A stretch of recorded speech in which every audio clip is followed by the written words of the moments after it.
I am blown away with what these drums are doing. They have punch, but focus.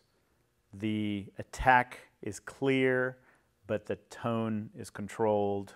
And they're very easy to get great sounds out of. It's very easy to go to a sort of an R&B funky place because they do have a very sort of vintage feel to them, but they're powerful drums. You can hit them hard and they sound great, and then you hit them soft, and it's almost like the tone doesn't go away just because you hit them soft.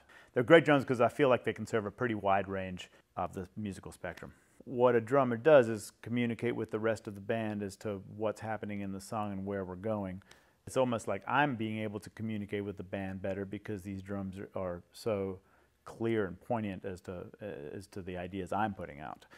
Whether I'm getting into something lightly, using ghost notes on the snare, or lightly starting in on the toms on something, every single note that I'm hitting is giving me a full tone back. Nothing's disappearing. There's no dead notes depending on where I'm hitting them on the head.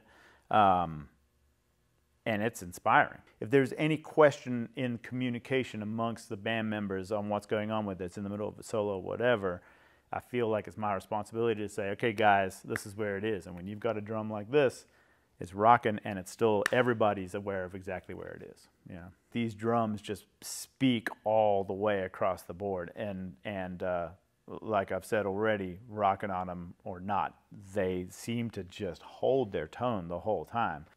Little quick story about the snare drum. I got it and I put the head on it and I tightened it all just enough so that it was all even before I even started tightening them up, and I hit it just to see where it was.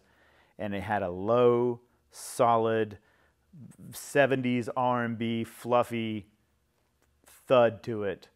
No crazy rings. I didn't have nothing on it. I've never had that with a snare drum. And then I tightened them all up a little bit all the way around, and it's what we have right now. In a session, yeah, I could go through multiple snare drums to get the vibe I want, or I can just tune this thing down 3/4 of a turn around the whole thing, and I have it right there. So, especially in the recording world, you know, time is absolutely money, and the last thing you want is to have to sit there while the engineer's waiting for you to get a ring out of something.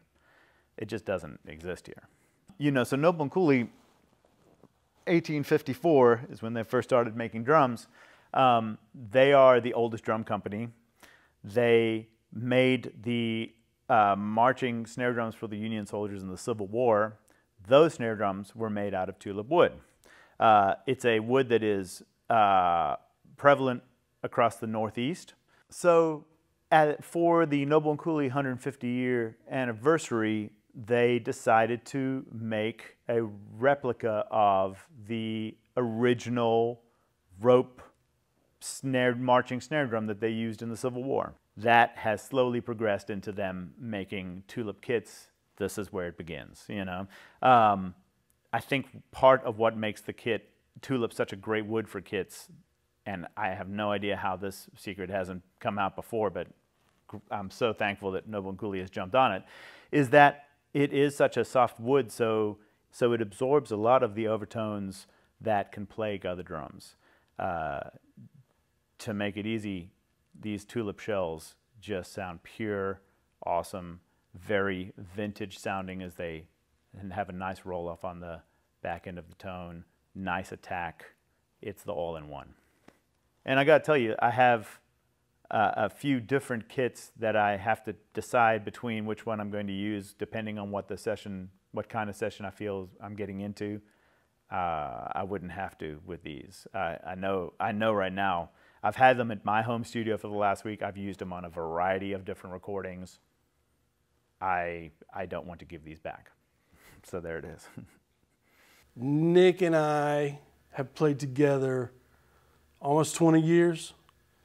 And playing with Nick with this kit is that you hear his voice immediately. It's a very warm sounding kit. But it's not muddy because you can clearly hear everything that's going on.